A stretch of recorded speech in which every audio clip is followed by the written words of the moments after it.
గుంటనక్కలు వచ్చాయి బాస్. గుంటనక్కలు ఎన్నికల వేళ గ్రామాల్లోకి చొరబడ్డాయి. గుంపులు గుంపులుగా మందలుగా ఎగబడ్డాయి. అవి మామూలు గుంటనక్కలు కావు, విదేశీ జాతి రకం. నరనరాన జాత్యహంకారం నిండిపోయిన గుంటనక్కలు కులోన్మాదం, డబ్బు మదంతో పేదోళ్లపై ఎగబడుతున్నాయి. వైఎస్ఆర్సీపీ ఓటర్లను ప్రభావితం చేయటమే ఈ పచ్చ గుంటనక్కల పని. ఈ ఎల్లో గుంటనక్కల గ్రూప్ లీడర్ ఎవరో తెలుసా? కోమటి జయరాం చౌదరి. అతను మనిషి పుట్టుకే పుట్టాడు, చూడ్డానికి మనిషిలాగే ఉంటాడు. కానీ ఆ గుంటనక్క నరాన జాత్యహంకారం నిండిపోయింది, వయసు పెరిగిపోయింది. దానితో పాటు కులగజ్జి, డబ్బు మదం, కండకవరం టన్నుల కొద్దీ పెరిగిపోయాయి. నెత్తిన తెల్ల వెంట్రుకలు ఉన్నాయి, తెల్లటి స్వచ్ఛమైన మనసు మాత్రం లేదు. ఇప్పుడు ఇతను గుంటనక్కల గుంపును వెంటేసుకుని పల్లెల్లో పేదవాళ్ల ఓట్లను కొనేందుకు 500 కోట్ల విదేశీ విరాళాలు సేకరించాడు. ఎన్నికల నాటికి 1000 కోట్లు జిత్తులమారి కోసం ఖర్చు చేయటానికి రెడీ అయ్యాడు. అధికారంలోకి వస్తే 1000 కోట్లకు 10 రెట్లు పిండుకోవచ్చని జిత్తులమారి బాబు హామీ ఇచ్చాడట. ఇప్పుడు ఈ విదేశీ పచ్చ గుంటనక్కల గుంపు ప్రజాస్వామ్యానికి ప్రమాదకరంగా మారింది. వీళ్ల బుద్ధులు, వీళ్ల విధానాలు చూస్తుంటే తాలిబన్లు గుర్తుకొస్తున్నారు. లేకుంటే ఏంటి sir? After all Jayaram Chowdary అట. టీడీపీకి ఓటు వేయని పేదోళ్లు వెధవలట. ఆ పేదోడికి పెళ్ళాం బిడ్డలు ఉంటారట.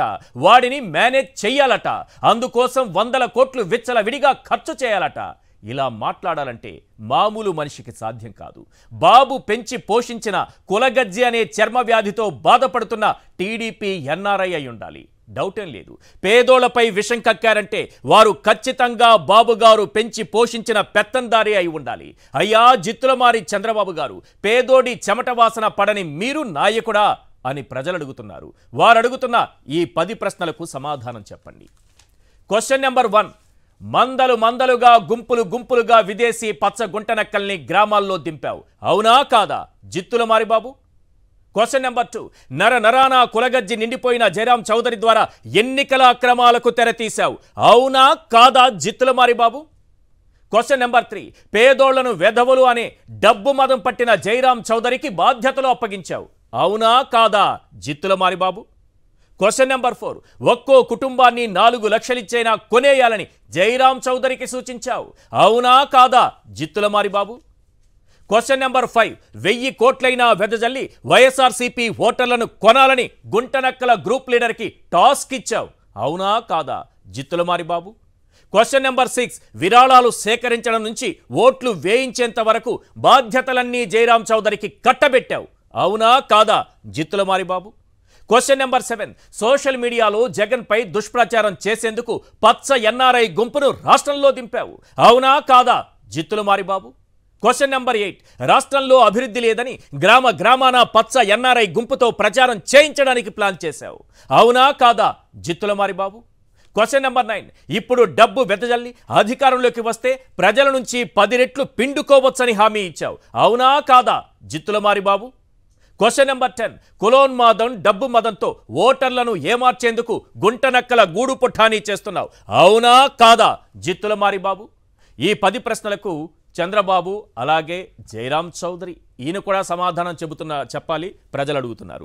రైట్, ఈ అంశంపైన మనం మాట్లాడబోతున్నాం. చర్చలో పాల్గొంటున్నారు సుబ్బరాజు గారు, సీనియర్ అనలిస్ట్, ఇక నాగార్జున యాదవ్ గారు, వైఎస్ఆర్సీపీ అధికార ప్రతినిధి, ఏపీడబ్ల్యూఐడిసి చైర్మన్, అలాగే యార్లగడ్డ వెంకటరమణ గారు, తానా ఫౌండేషన్ మాజీ చైర్మన్, వారు కూడా మనకు లైవ్లో అందుబాటులో ఉన్నారు. రైట్, వారితో మాట్లాడే ముందు ఈ జయరాం చౌదరి అసలు ఈయన ప్రస్థానం ఏంటి, ఈయన జీవితం ఏంటి, ఈయన ఎక్కడి నుంచి ఎదిగారు, ఏ పని చేసుకుంటూ పెరిగారు, ఏమేం చేసుకుంటూ ఎదిగారు, ఎదిగిన తరువాత డబ్బు మదం, కులగజ్జి, కులపిచ్చి ఏ రకంగా ఆయన నరనరాన జీర్ణించుకుపోయింది, ఆయన గురించి తెలుసుకోవాల్సినటువంటి అవసరం ఈ రాష్ట్ర ప్రజలకు ఉంది. ఎందుకంటే పేదలు వెధవలట.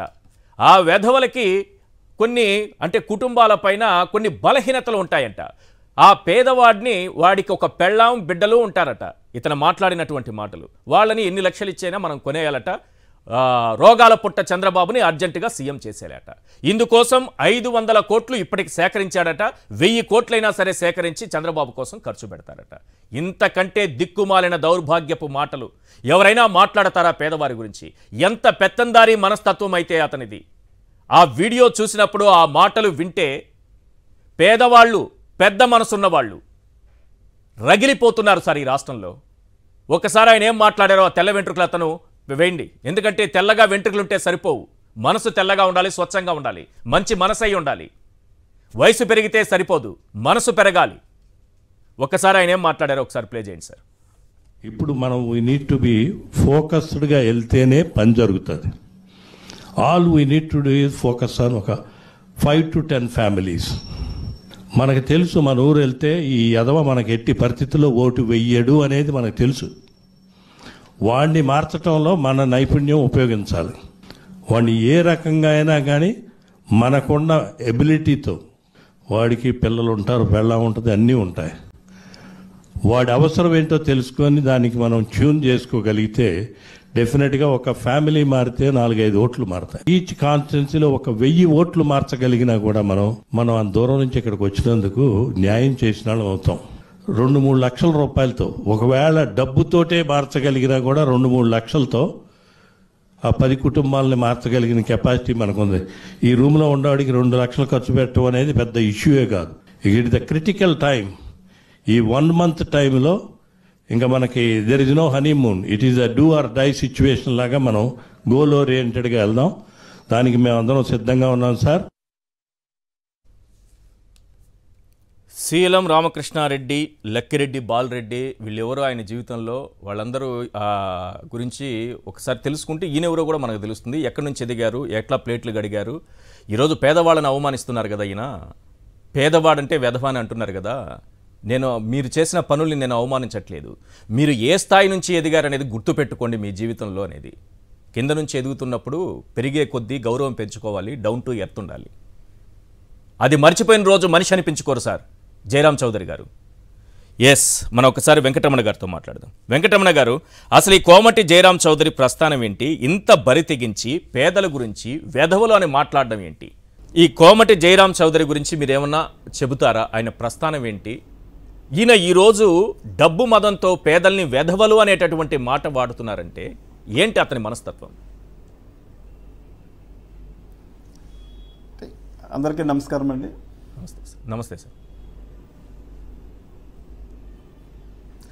సో ఈరోజు మనం ఈ జయరామ్ గారు అనే దీనికి వచ్చినప్పుడు నేను ముందుగా సాక్షి వీక్షకులందరికీ, అదే రకంగా నాతో డిబేట్లో పాల్గొన్న మిత్రులకి, మీ అందరికీ కూడా నా హృదయపూర్వక నమస్కారాంజలి. నమస్తే సార్. సరే, కోమటి జయరామ్ గారు మరి నాకు చాలా కాలం నుంచి పరిచయం.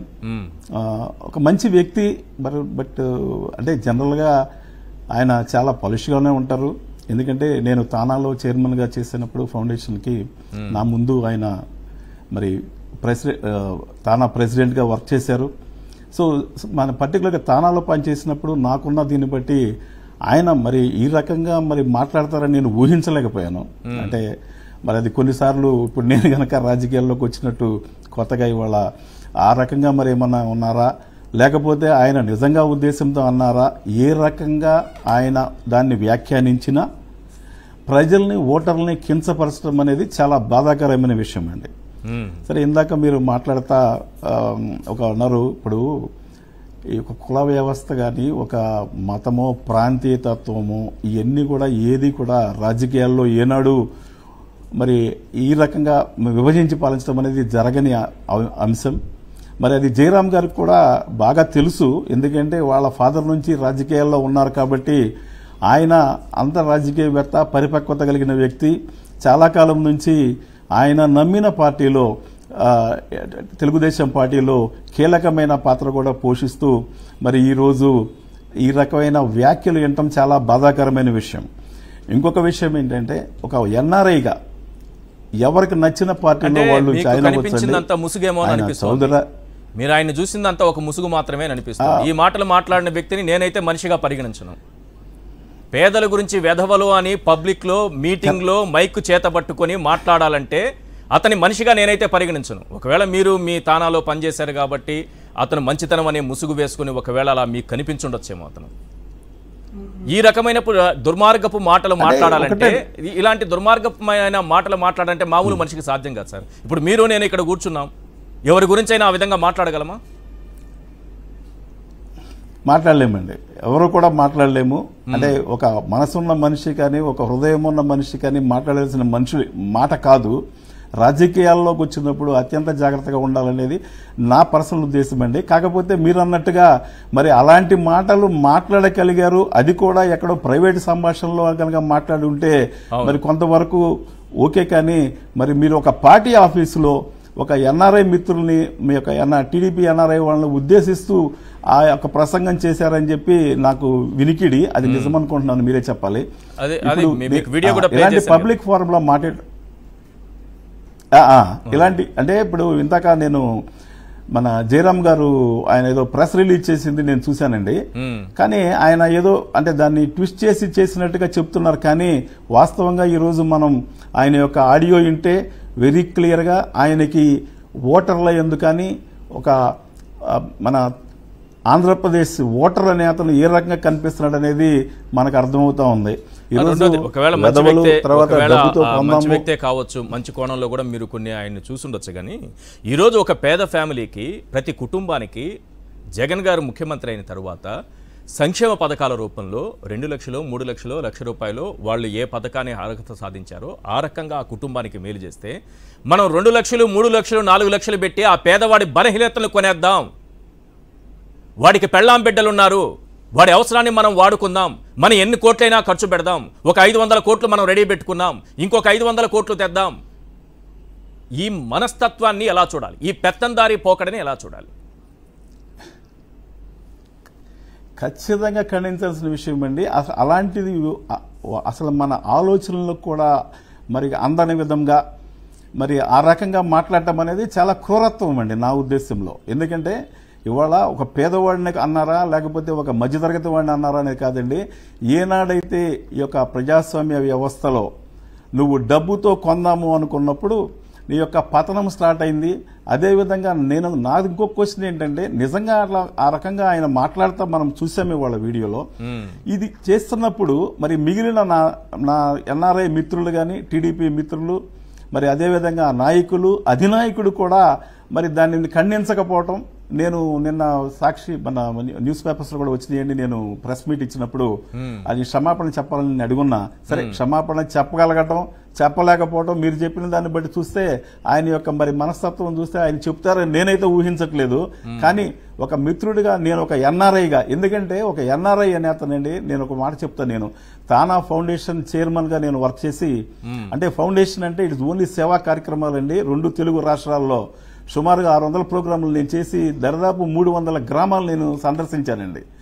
యొక్క పేద ప్రజల్లో నేను నిజం చెప్తానండి. అంటే ఆయన మరి అలాంటి కార్యక్రమాలు లేకుండా ఆయన ప్రెసిడెంట్ చేసి ఉన్నారు. కానీ నేను చైర్మన్ గా నేను చెప్తా, తానా ఫౌండేషన్ లో మనం వెళ్ళి ఒక కుగ్రామంలో మనం ఒక ప్రోగ్రాం చేసినప్పుడు మనము రగ్గులు పంచిపెట్టినా లేకపోతే సైకిళ్లు పంచిపెట్టినా లేకపోతే వాళ్ళకి ఏదైనా ఎలాంటి సహాయం చేసినా నిజం చెప్తున్నాను, నా తల్లి ముఖంలో చూసిన ఆనందం నేను ఆ రోజు ఆ పేదవారిలో, అంటే పర్టికులర్గా తెలంగాణ కొంచెం రూరల్ ఏరియాస్ గిరిజన ప్రాంతాల్లో అసలు ఆ ఆనందం వర్ణాతీతం అండి. నా జీవితంలో నాకు అమెరికా దానికన్నా కూడా ఇది మరి అలాంటిది ఇది చేయాల్సింది పోయి ఒక ఎన్ఆర్ఐ అనేటప్పుడు నాకు తెలిసి ఈవెన్ టీడీపీలో ఉన్న ఎన్ఆర్ఐ మిత్రులు కూడా మరి ఇలాంటి స్వభావం అయితే ఎవరు నేను ఉన్నట్టు ఊహించలేదు.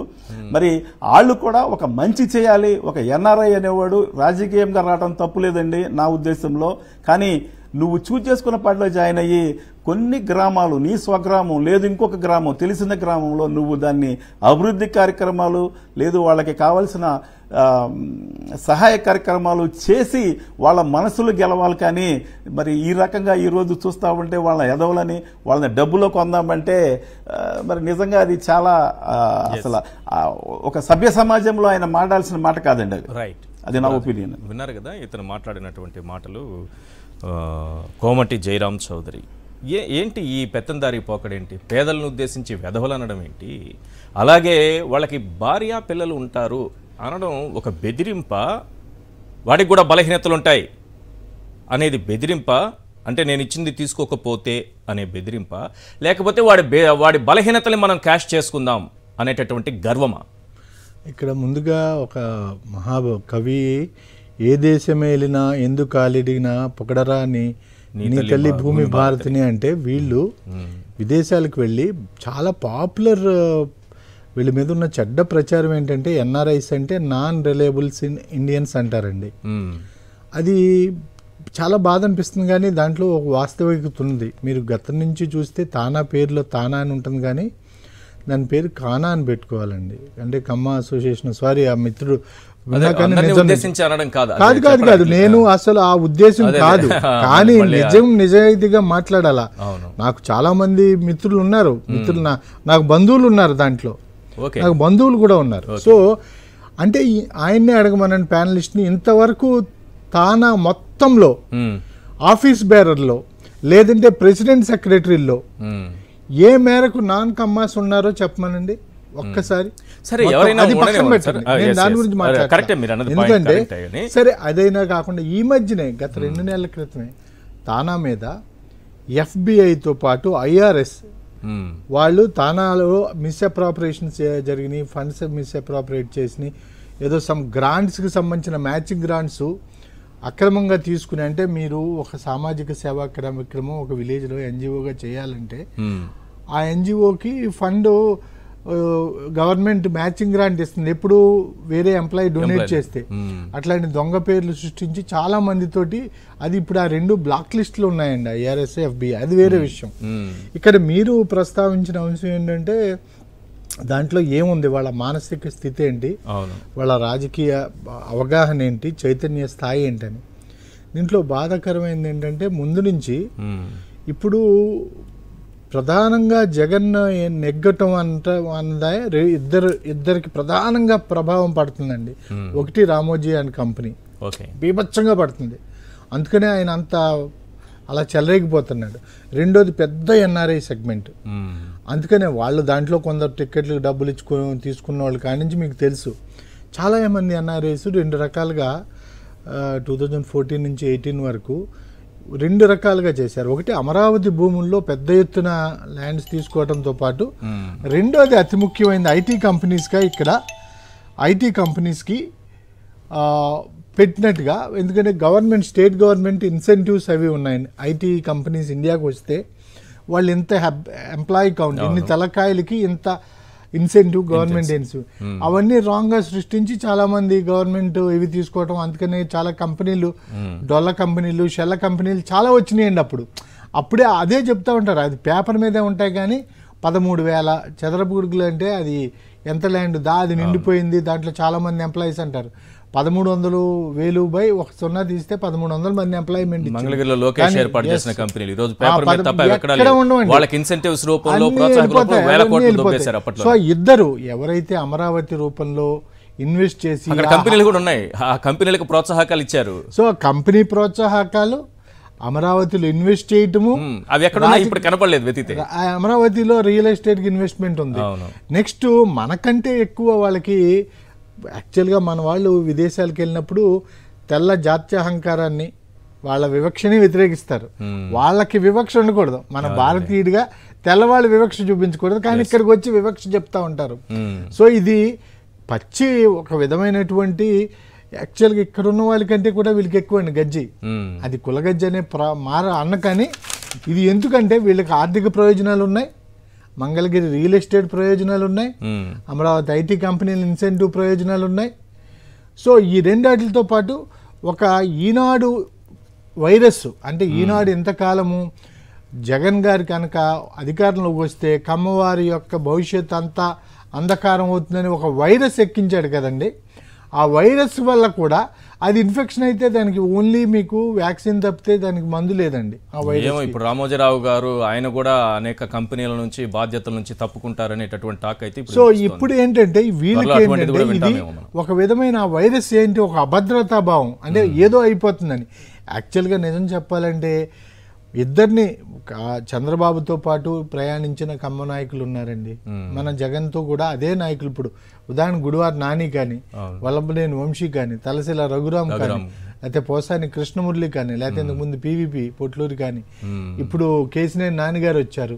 దాసరి ఫౌండర్, తెలుగుదేశం సిగ్నేటరీస్లో, ఫౌండింగ్ సిగ్నేటరీస్లో మెంబర్ దాసరి జయరాం రమేష్ గారు.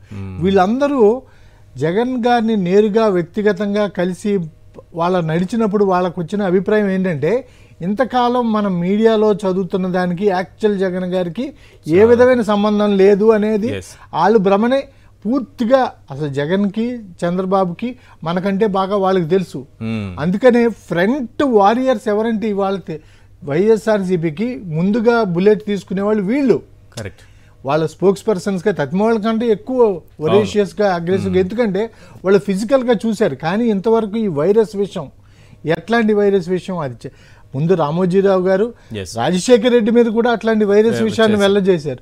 వంగవీటి రంగానే అట్లా చేశారు. అంజయ్యని అసమర్థుడని చూపించి తమకు నచ్చిన వాళ్ళని హీరోలు కానీ నాయకులు కానీ ప్రజానాయకులుగా తీర్చిదిద్దాలని, నచ్చని వాళ్ళు ఏదో సామాజిక అస్పృశ్యులుగా వాళ్ళ వల్ల మన సమాజం, మన కమ్మ సమాజం అంతా ఇదైపోతుంది అంటే ఆర్థికంగా నష్టపోతుంది, కష్టాలు పాలవుతుంది, ఇష్టోరాలు పాలవుతుంది అని ఒక భ్రమలో సృష్టిస్తే చాలా మంది దాన్ని నమ్ముతున్నారు. ఆ నమ్మే దానికి వైరస్ ఏంటంటే వీళ్ళు అక్కడి నుంచి వచ్చి డబ్బులతో పాటు ఆ భాష ఏంటండి, ఆ సంస్కారం ఏంటండి, వాళ్ళు చదువుకున్న వాళ్ళు విదేశాలకు వెళ్ళారంటే వాళ్ళకి మినిమం అందరికంటే post graduation level technical qualifications ఉన్నవాళ్ళు, వాళ్ళు వెధవలు, కొందరు వెధవలు ఉంటారు, వాళ్ళకి భార్య పిల్లలు ఉంటారు, వాళ్ళని మనం ట్యాప్ చేయాలి, వాళ్ళ బలహీనత ఇవన్నీ సేమ్. ఇది ఎట్లాంటిదంటే అసలు యాక్చువల్గా తానా మహాసభలకు వెళ్తే మీరు తానా మహాసభలు ఏమనుకుంటాం మనం, సాహిత్య కళ, సాహిత్య కవిత్వ ఇదంతా అనుకుంటాం కదా. అక్కడ పెళ్లి సంబంధాల మేళా జరుగుతూ ఉంటుందండి. పట్టు చీరలు కట్టుకుని బంగారం ఇవన్నీ నేను అవుట్ ఆఫ్ ది వేవ్ అని కాకండి. వాళ్ళు కటింగ్ చేయించుకోవడానికి కూడా ఇండియాకి వచ్చి కటింగ్ చేయించుకుంటారండి. అక్కడ కటింగ్ చేయించుకోవడానికి డబ్బులు అవుతాయని ఇండియాకి వచ్చి నిజాలండి. నిజాలు కూడా ఏంటంటే ఇప్పుడు ఆ సార్ ఉన్నారు, నాకు నచ్చారు. ఇప్పుడు ఇంతకుముందు నాంది ఫౌండేషన్ అని పెట్టారు, ఎన్ఆర్ఐస్ నుంచి డబ్బులు వస్తాయని అంజిరెడ్డి గారిని దానికి చేశారు. వాళ్ళు ఏదో పాపం మధ్యాహ్న భోజనం పథకం అదంతా అంజిరెడ్డి గారు చాలామంది చేశారు. మన ఎన్ఆర్ఐలు విలేజ్ నుంచి 30-40 మంది ఎన్ఆర్ఐస్ ఉంటారు సార్. వాళ్ళు ఒక్కలో విలేజ్ని అడాప్ట్ చేసుకుంటే జగన్ గారు నాడు నేడు అన్ని అట్లని క్లియర్ చేస్తుంది. వాళ్ళ ఫండ్స్ వీళ్ళ దాంతో టెక్నాలజీలను కానించి రైతులకు సంబంధించిన వీటిని కానించి గ్లోబల్ బెస్ట్ ప్రాక్టీసెస్ అన్ని తీసుకురావచ్చు. అవి మానేసి తమ అభిమాన సంఘాలు ఏంటో తెలుసా, స్పెషల్ ఫ్లైట్ ప్రైవేట్ జట్లలో తీసుకెళ్తారు ఎవరిని, సినిమా యాక్టర్లండి. అక్కడ తానా తందానాలు ఆడిస్తారు వీళ్ళతోటి. అవి ఎలా ఉంటాయండి, ఎంత చీప్గా నీచంగా ఉంటాయంటే మనం యొక్క వీళ్ళ విదేశాలకు వెళ్ళి మన యొక్క కీర్తి పతాకాన్ని ఎగరించాల్సిన వాళ్ళు వీళ్ళు. వాళ్ళ మీద ఎట్లాంటి కేసులు ఉన్నాయో చూపిస్తాను మీకే. వాళ్ళ మీద కేసులు కానీ ఆ సార్కి తెలుసు. ఇదిగో, according to some Telugu associations have been accused of using mirchi grass system to exploit. ఇదేం నేను చేసింది కాదు, ఆర్టిఫిషియల్ ఇంటెలిజెన్స్ చూపిస్తున్నది. Okay, dark side of American Telugu associations. My non Telugu friend tells me that we Telugu people are irresponsible. ఇట్లా చాలా ఇప్పుడు ఇవన్నీ మీరు న్యూస్లో. ఓకే, సో ఇవన్నీ ఏంటంటే వాళ్ళలో ఇంతవరకు మేడి పండులా ఉన్నదాన్ని కామెడీ అనే ఆయన వచ్చి దాన్ని పొట్ట విప్పి వాళ్ళ అసస్వరూపాలని నీకు సిగ్గు లేకుండా బయట పెట్టాడు.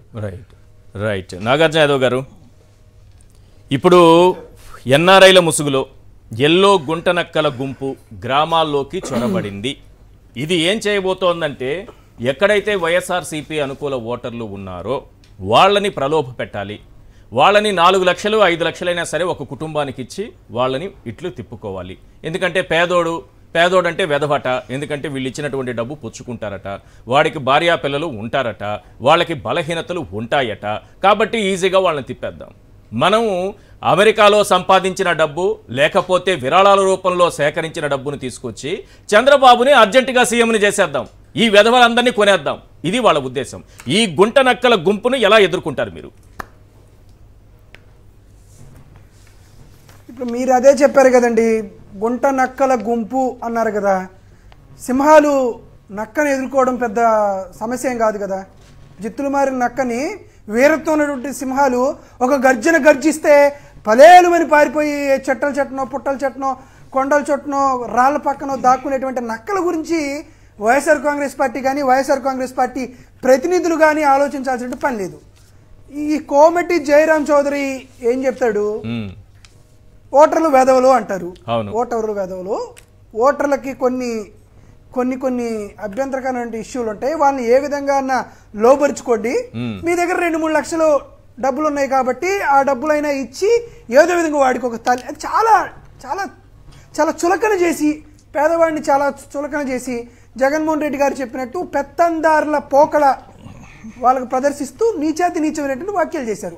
సరే, దీని మీద ఎన్నికల కమిషన్ చర్యలు తీసుకుంటుందా తీసుకోదా అనేది తీసి పక్కన పెడితే రాష్ట్రంలో ఉన్నటువంటి ప్రతి పేదవాడు మాత్రం ఖచ్చితంగా చర్యలు తీసుకుంటాడు.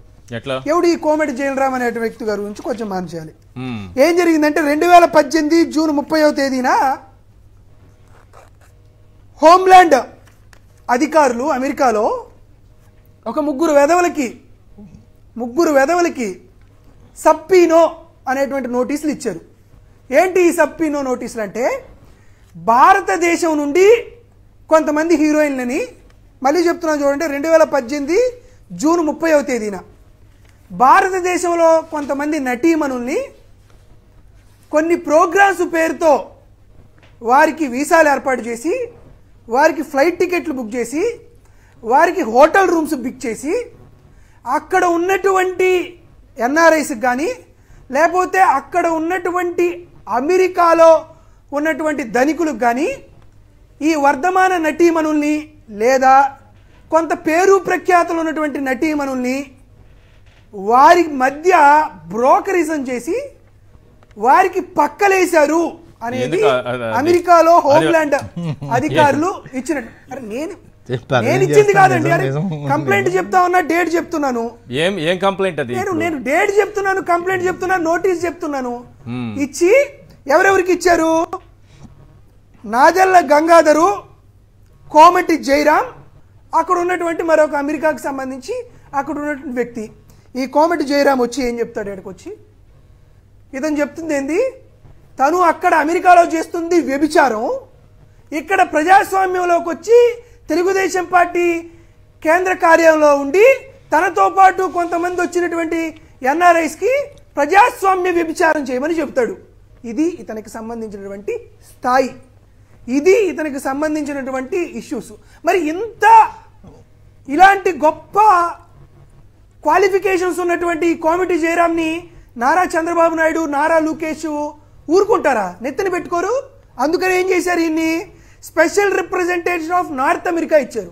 మరి కోమటి జయరాం గారికి ఆ స్థాయి, మరి ఆ నోటీసులు ఇస్తే చంద్రబాబు నాయుడు ఊరుకుంటాడా? హక్కుని చేర్చుకోడు.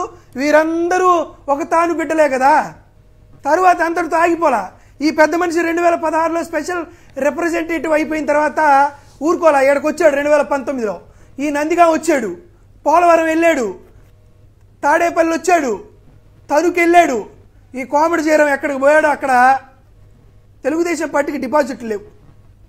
మళ్ళీ తెలుగుదేశం పార్టీకి సంబంధించి ఎన్ఆర్ఐ యుఎస్ఏ కోఆర్డినేటర్గా మళ్ళీ ఈయనకు పదవులు వచ్చినాయి. మళ్ళీ వచ్చాడు కందుకూరు వచ్చాడో లేదో 8 మంది వీళ్ళు ఏర్పాటు చేసినటువంటి ఒక రోడ్ షోలో ఎన్ఆర్ఐస్కి సంబంధించి వీళ్ళేయో పంచి పెడతారు అని చెప్పారు. అక్కడ 8 మంది ప్రాణాలు పొట్టగొట్టుకుపోయాడు. తలా 1 లక్ష రూపాయలు ఇచ్చి ఈ రోజు కూడా 1 లక్ష రూపాయలు ఇచ్చినటువంటి పరిస్థితి లేదు. మళ్ళీ వైఎస్ఆర్ కాంగ్రెస్ పార్టీ నెత్తిన పాలు పోద్దామని మళ్ళీ ఇదిగో ఇటువంటి వ్యాఖ్యలు చేయడం, నిరుపేదల్ని పట్టుకొని వాడు వెదవడు అనడం, వాడిని డబ్బుతో కొందామంటారు.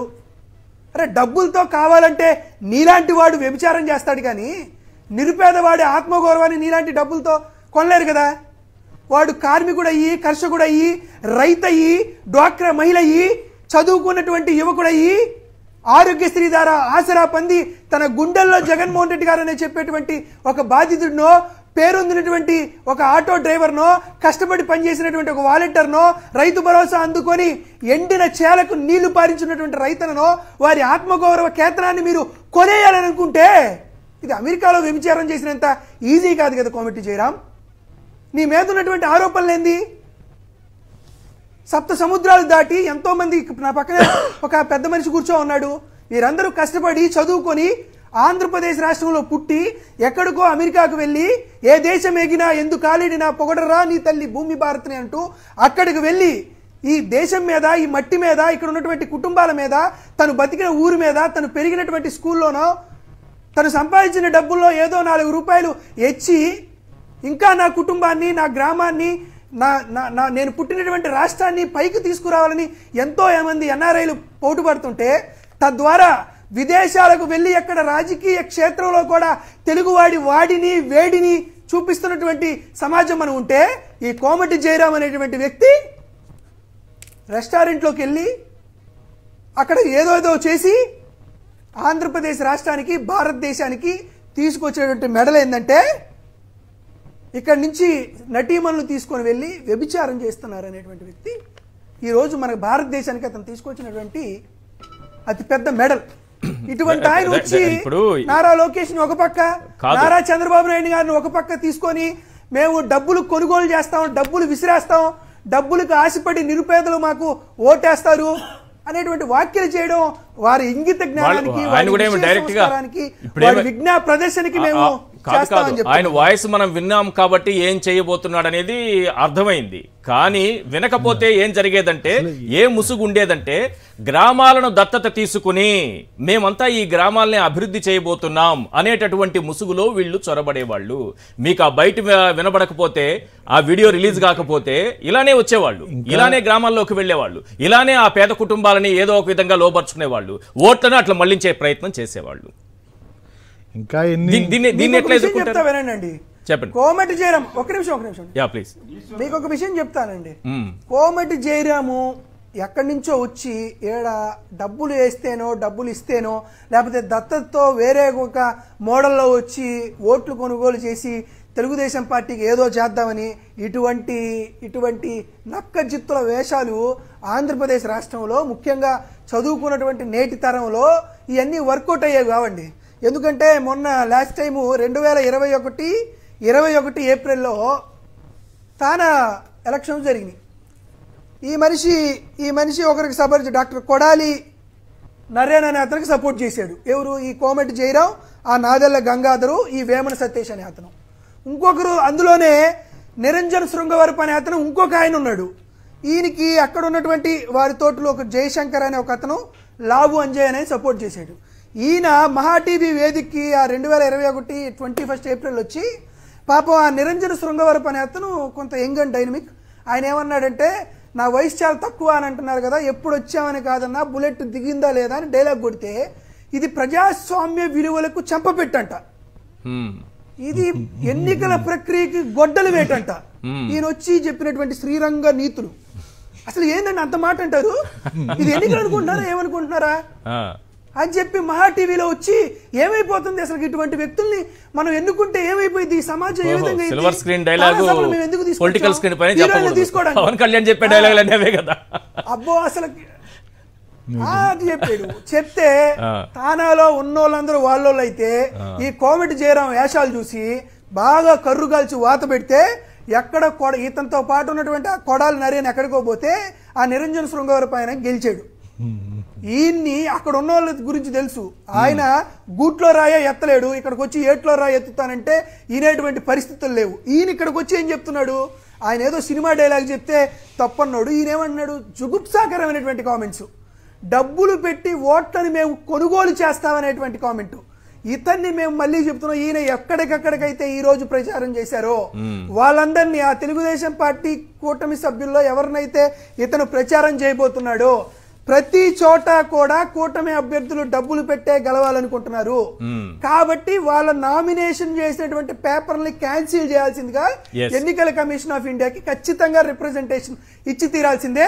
ఇటువంటి ధనాన్ని, ఎందుకంటే ఎన్టీ రామారావు గారిని దించేటప్పుడు ఈ విధంగానే కొనుగోలు వ్యాపారంతో అక్కడ హోటల్లో, అదే హోటల్లో చేశారు. ఆ తరువాత అక్కడ ఉన్నటువంటి కేసీఆర్ ని దించాలని ఓటుకు నోట్లతో ఆ జొమాటో బై రేవంత్ రెడ్డిని పంపించి ఆ విధంగానే చేశాడు. ఆ తర్వాత స్టీఫెన్స్ అని గాని, మాకు సంబంధించి వైఎస్ఆర్ కాంగ్రెస్ పార్టీకి సంబంధించి 23 మంది ఎమ్మెల్యేలని, 3 ఎంపీలు గాని ఎప్పుడు ఇదే పని, ఓట్లకు స్థాయిలాలు ఏర్పాటు చేసి ఓట్లకు డబ్బులు ఇవ్వడమే తెలుగుదేశం పార్టీ ఘన విజయంలో సూత్రం. అంటే ఆ రోజులు పోయినాయి. ఇది ఈనాడు టైం కాదు, ఇంటర్నెట్ టైము, ఇది ఎన్ఆర్ఐల టైం కాదు, నవరత్నాల టైం. కాబట్టి కేల్ ఖతం, దుకాన్ బంద్. ఎన్ఆర్ఐ కూటమి అంతా సర్దుకొని అక్కడికి పోతే ఎన్ఆర్ఐ కూటమి అంటే టీడీపీ ఎన్ఆర్ఐ కూటమి, ఎన్ఆర్ఐ కూటమి అంటే టీడీపీ ఎన్ఆర్ఐ కూటమి అంతేనా? టీడీపీ ఉమ్మడి కూటమి అండి, ఉమ్మడి ఉమ్మడే. రైట్. ఒక్కసారి ఆ కోమటి జయరాం చౌదరి ఏమన్నారు పేదల గురించి అది వినండి. మళ్ళీ ఒకసారి వీళ్ళ మనస్తత్వం ఏంటో తెలుసుకోండి. ఒకసారి ఆ బైట్ ప్లే చేయండి. ఇప్పుడు మనం వీ నీడ్ టు బి ఫోకస్డ్గా వెళ్తేనే పని జరుగుతుంది. All we need to do is focus on ఒక 5 to 10 ఫ్యామిలీస్. మనకు తెలుసు మన ఊరు వెళ్తే ఈ యదవ మనకి ఎట్టి పరిస్థితుల్లో ఓటు వెయ్యడు అనేది మనకు తెలుసు. వాడిని మార్చడంలో మన నైపుణ్యం ఉపయోగించాలి. వాడిని ఏ రకంగా అయినా కానీ మనకున్న ఎబిలిటీతో, వాడికి పిల్లలు ఉంటారు, పెళ్ళం ఉంటుంది, అన్నీ ఉంటాయి. వాడి అవసరం ఏంటో తెలుసుకొని దానికి మనం ట్యూన్ చేసుకోగలిగితే డెఫినెట్గా ఒక ఫ్యామిలీ మారితే 4-5 ఓట్లు మారుతాయి. ఈచ్ కాన్స్టిట్యున్సీలో 1000 ఓట్లు మార్చగలిగినా కూడా మనం ఆ దూరం నుంచి ఇక్కడికి వచ్చినందుకు న్యాయం చేసిన వాళ్ళం అవుతాం. 2-3 లక్షల రూపాయలతో, ఒకవేళ డబ్బుతోటే మార్చగలిగినా కూడా 2-3 లక్షలతో ఆ 10 కుటుంబాలని మార్చగలిగిన కెపాసిటీ మనకుంది. ఈ రూమ్లో ఉండేవాడికి 2 లక్షలు ఖర్చు పెట్టడం అనేది పెద్ద ఇష్యూయే కాదు. It the critical time. ఈ 1 month టైంలో ఇంకా మనకి there is no honeymoon, it is a do or die situation లాగా మనం గోల్ ఓరియంటెడ్గా వెళ్దాం. దానికి మేమందరం సిద్ధంగా ఉన్నాం సార్. అర్జెంటుగా చేసేద్దాం. చంద్రబాబు నాయుడు గారిని ముఖ్యమంత్రిని చేసేయాలి. పాపం ఎన్ని కష్టాలు పడ్డా, ఏం చేసినా సరే, ఎన్ని 100 కోట్లైనా ఖర్చు పెట్టాలి, విదేశాల నుంచి విరాళాలు తీసుకురావాలి. వెధవలైనటువంటి పేదలు, నీ భాషలో చెప్పాలంటే వెధవలైనటువంటి పేదల్ని కొనేయాలి. ఎస్ వెంకటరమణ గారు, ఇప్పుడు మనకి నాగార్జున గారు చెప్పింది, లేకపోతే సుబ్బరాజు గారు చెప్పింది ఈ జయరాం చౌదరి గారి గురించి, అది కొంతైనా వాస్తవం కనిపిస్తోందా మీకు? ఒకటి. రెండోది, ఎన్ఆర్ఐల మీద చాలా గౌరవం ఉంటుంది సార్. దత్తత తీసుకునే అంశంలో కానీ మీలాంటి వాళ్ళు ముఖ్యంగా కొన్ని గ్రామాలు పుట్టినటువంటి ఊరిని మర్చిపోకుండా మేలు చేయాలి, కన్న తల్లిని అలాగే ఉన్న ఊరిని మర్చిపోకూడదనేటటువంటి దీనికి కట్టుబడినటువంటి వాళ్ళు ఇప్పుడు అదే ముసుగులో వచ్చి ఇక్కడ పేదవాళ్ళని కొనేద్దామనేటటువంటి ఆలోచన కరెక్టేనా? థ్యాంక్ యూ అండి. యాక్చువల్గా ఇందాక ఫస్ట్ సుబ్బరాజు గారు మాట్లాడుతూ ఒక మాట చెప్పారు, తానా కమ్మ వాళ్ళ ఇది అట్లనే వాళ్ళు చాలా దురాఘాతాలు. సార్ నేను ఒక మాట చెప్పదలుచుకున్నా, అంటే నేనేం I don't want to argue. నేనేమంటానంటే తానా అనే ఒక సంస్థ, అది ఒక తల్లి లాంటిది. కొన్ని కోట్ల రూపాయలు మరి సేవా కార్యక్రమాలకి ప్రతి సంవత్సరము మేము ఖర్చు చేస్తూ ఉంటాం. ఎందుకంటే నేను ఫౌండేషన్లో ఉంటాను కాబట్టి ఆ మాటను భరించలేకపోయినా సరే, కొంత మరి ఎవరి అభిప్రాయం వాళ్ళది. కానీ నేనేమంటానంటే తానా అనేది ఒక ఉంది, కానీ డెఫినెట్గా ఇప్పుడు మన తమ్ముడు నాగార్జున గారు మరి సుబ్బరాజు గారు చెప్పినట్టుగా కొంతమంది వ్యక్తులు చేసిన దోషాలు అయితే అది 90% అగ్రీ చేస్తాను నేను. అదేవిధంగా ఇప్పుడు ఎలక్షన్స్లో కానీ ఇప్పుడు కామెడీ జయరామ్ గారు తానా మాజీ ప్రెసిడెంట్, అవును, ఇప్పుడు he is nothing to do with the TANA right now.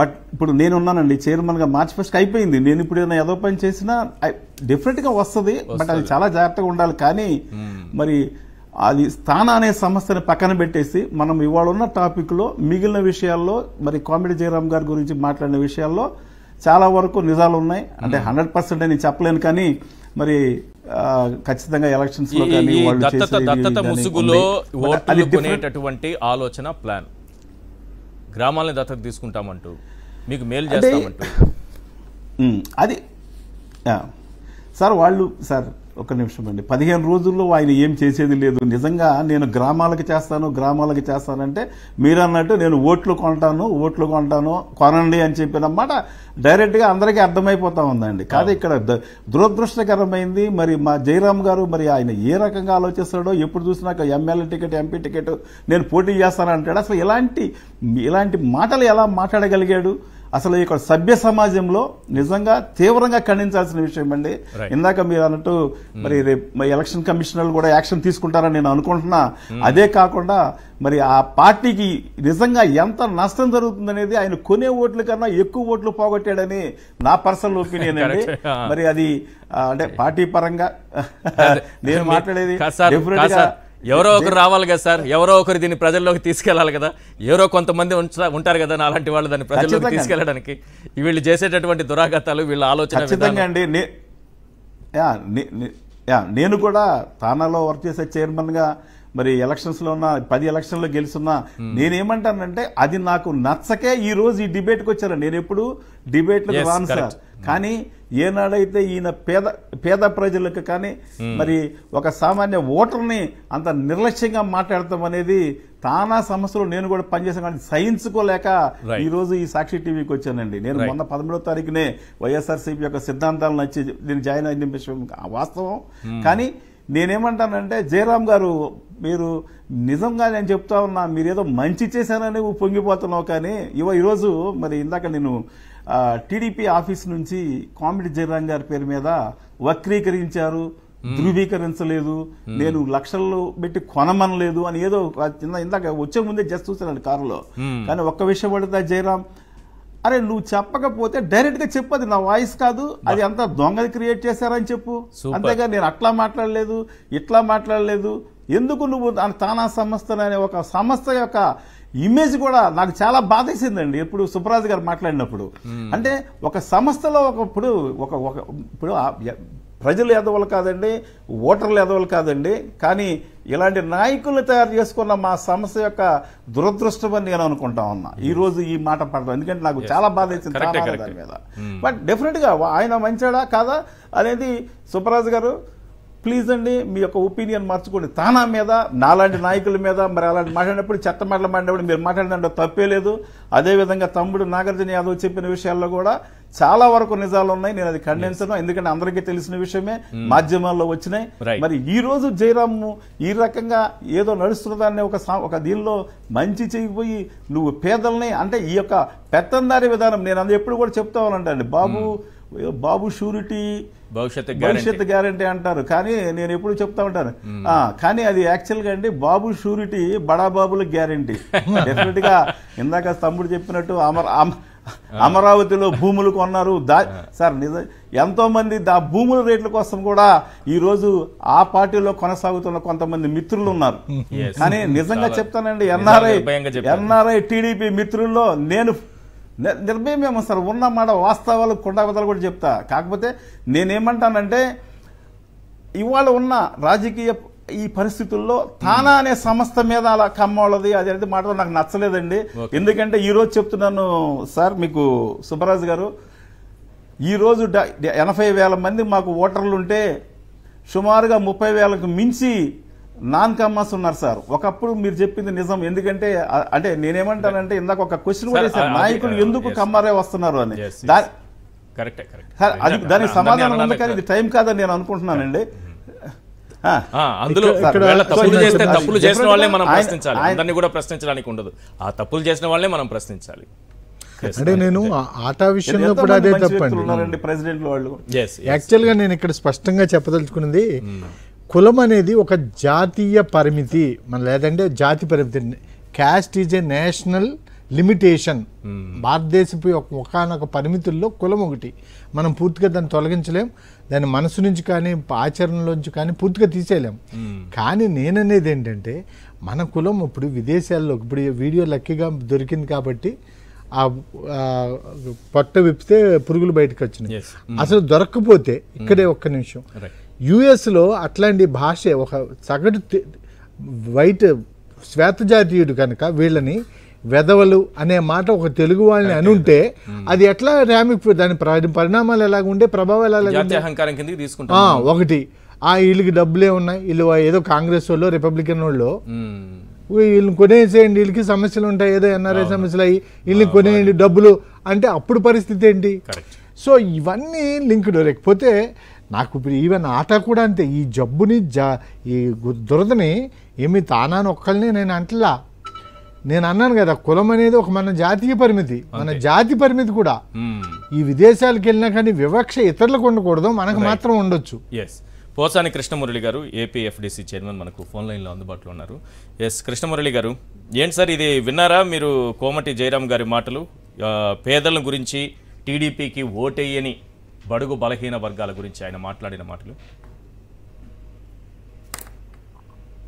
Eshwar sir, Venkataramana గారికి నమస్కారాలు. నమస్తే సార్.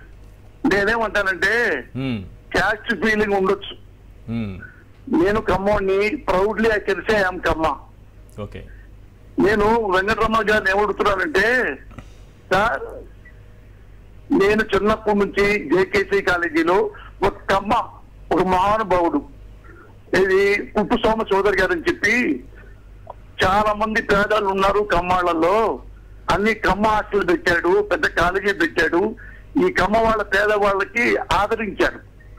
సేమ్ టైం వేరే క్యాస్ట్ వాళ్ళు కూడా కాలేజీలో కూడా ఇచ్చారు. అలాగే ముళ్ళపుట్టి హరిచంద్ర ప్రసాద్ గారు కానీ గొప్ప గొప్ప ఈ కులంలో పుట్టిన వాళ్ళు మంచి వాళ్ళు చాలా మంది ఉన్నారు. హ్యాట్సాప్. కాకపోతే నాకు ఒకటి ఏంటంటే, ఈ ఎన్ఆర్ఐస్ కమ్మాస్ గురించి వీళ్ళు మన కమ్మాడు ముఖ్యమంత్రి అయితే బాగుండు, తప్పేం లేదు, అవ్వాలని ఉంటుంది, తప్పులేదు. కానీ ఎవరిని ముఖ్యమంత్రిని చేయాలి, ఎవరైతే ముఖ్యమంత్రికి బాగుంటుంది మన రాష్ట్రానికి అనుకుంటే మీరు చాలా గొప్ప వాళ్ళు అవుతారు. ఎందుకంటే ఇప్పుడు వెంకటరమణ గారికి కూతురు ఉందనుకోండి, నాకు కూతురు ఉందనుకోండి, నేను నా కూతుర్ని ఎవరికి ఇవ్వాలనుకుంటాను? కాంపాడికే ఇవ్వాలనుకుంటా. ఎవరైనా ఈశ్వర్ చూపించి ప్రోగ్రామ్కి ఇష్టపడి, ఇది ఈ అబ్బాయి కమ్మాళ్ళ అబ్బాయి, నీ కూతురికి పెళ్లి చేయి అంటే నేను చేస్తానా? వాడి కమ్మాడై ఉండాలి, వాడు నిజాయితీ పరుడే ఉండాలి, వాడు చదువుకొని ఉండాలి, వాడు అందగాడే ఉండాలి, వాడికి డబ్బులు ఉండాలి, వాళ్ళ అమ్మా నాన్న బాగుండాలి, వాళ్ళ ఫ్యామిలీ చరిత్ర బాగుండాలి. ఇన్ని చూసి నా కూతురికి ఒకరిని పెళ్లి చేస్తా. కమ్మడని పెళ్లి చేయనుగా, కమ్మడై ఉండాలి, అది ఎంత నీతిగా ఉండాలి. అవును. మరి అదే కనుక నా కమ్మడే కదా పెళ్లి చేసుకున్నాం అనుకో, వాడి వెదవై ఉండొచ్చు, తాగుమూత అయి ఉండొచ్చు, తిరుగుమూత అయి ఉండొచ్చు, నా కూతురు జీవితం నచ్చడం కదా కమ్మడాన్ని ఇచ్చి పెళ్లి చేసుకుంటే. ఇది సమాజంలో ఆలోచిస్తారు, కుటుంబంలో. మరి రాజకీయాల్లో సొసైటీ కూడా పాస్ అయిపోయింది కదా. వీడు మన కమ్మాడయి ఉండి వాడు ఎదవా, వాడు దుర్మార్గుడు, వాడు అవినీతిపరుడు, వాడు మటలు చేస్తాడు, అయ్యో మన కమ్మాడు మనం ఓటేద్దాం, అది తప్పు రమణ గారు. ఇప్పుడు చేస్తుంది మీరు అదే, ఎన్ఆర్ఐ చేస్తుంది అదే. ఎన్టీ రామారావు మంచివాడు, సంతోషపడ్డాను నేను కూడా, అరే మన కమ్మాడు ముఖ్యమంత్రి అయ్యాడు. ఇతని గురించి మీకు తెలిసి కూడా అమెరికా నుంచి ఫ్లైట్లో వచ్చి కొన్ని వేల డబ్బులు తీసుకొచ్చేసి ఇక్కడికి వచ్చేసి ఇతన్ని వాళ్ళని ముఖ్యమంత్రి చేయాలనుకోవడం అనేది ఎంత దుర్మార్గం అండి. అదే కమ్మాలకి ఎప్పుడు చెప్పుకుంటా, మన ముఖ్యమంత్రి వాడు ముఖ్యమంత్రిని చేయాలి అనుకోవడం మంచివాడు కాదు, మనవాడు అవినీతిపరుడు, సాటి కమ్మ వాడినే వెన్నుపోటు పొడిచి ముఖ్యమంత్రి అయ్యాడు, దొంగ లఫూటు కాదు. మీకున్న అభిప్రాయం ఆయన కూడా ఉండాలంటే ఎలా? ఎందుకు ఇలాంటి వాడికి అంచనా చేస్తారు? ఎందుకు డబ్బులు తీసుకొచ్చేసి మన కమ్మని గెలిపిద్దాం, మన తెలంగాణ గెలిపిద్దాం అంటాడు. Just like Jayaram. ఇది నాకు చాలా గురువు గారు. Right, thank you. వెంకటరమణ గారు చెప్పండి. వెంకటరమణ గారు సార్, ఇప్పుడు పోసాని కృష్ణమురళి గారు మాట్లాడుతూ నాకేదో చెప్పారు. కృష్ణమురళి గారు, నేను ఒక మాట చెప్తాను సార్, నేను చదువుకున్నది కూడా గుంటూరు జేకేసీ కాలేజే, నేను చౌదరినే, నేను మరి అమెరికా వెళ్ళాను. అమెరికాలో నేను ఇందాక చెప్పినట్టుగా అందరూ అదే మనస్తత్వాల్లో ఉండరు గురువు గారు. ఇంకొక విషయం చెప్తున్నా, మొన్న 13వ తారీఖున నాకు జగన్మోహన్ రెడ్డి గారు చేస్తున్న సంక్షేమ కార్యక్రమాలు, పేదలకు చేస్తున్న కార్యక్రమాలు నచ్చి నంబూరులో నేను జగన్మోహన్ రెడ్డి గారి చేతుల మీదుగా వైఎస్ఆర్సీపీలో జాయిన్ అవడం కూడా జరిగింది సార్. అంటే నేను ఎందుకంటున్నానంటే, ఇప్పుడు మీరు అన్నారు అంటే మీరు అర్థం చేసుకోవాలని. పోసాని గారు, ఖచ్చితంగా నాకు అర్థమయ్యే నేను ఈ రోజు దీనికి రావడం కూడా జరిగింది. ఖచ్చితంగా మనం జయరామ్ కామెడీ అనే ఆయన కులం అనేది పక్కన పెట్టి అసలు ఆ వ్యక్తి అలా మాట్లాడుతూ ఒక ఎన్ఆర్ఐగా, ఒక చదువుకున్న వ్యక్తిగా అనేది అసలు మనం సహించరాని విషయం అన్నా. నేను డెఫినెట్ గా ఏకీభవిస్తున్నాను. Right, thank you sir. సమయం మించిపోయింది. Thank you so much. చర్చలో పాల్గొనేందుకు వెంకటరమణ గారు, నాగార్జున యాదవ్ గారు, అలాగే సుబ్బరాజు గారు. ఇది వాళ్ళ చర్చా కార్యక్రమం. చూస్తూనే ఉండండి సాక్షి టీవీ.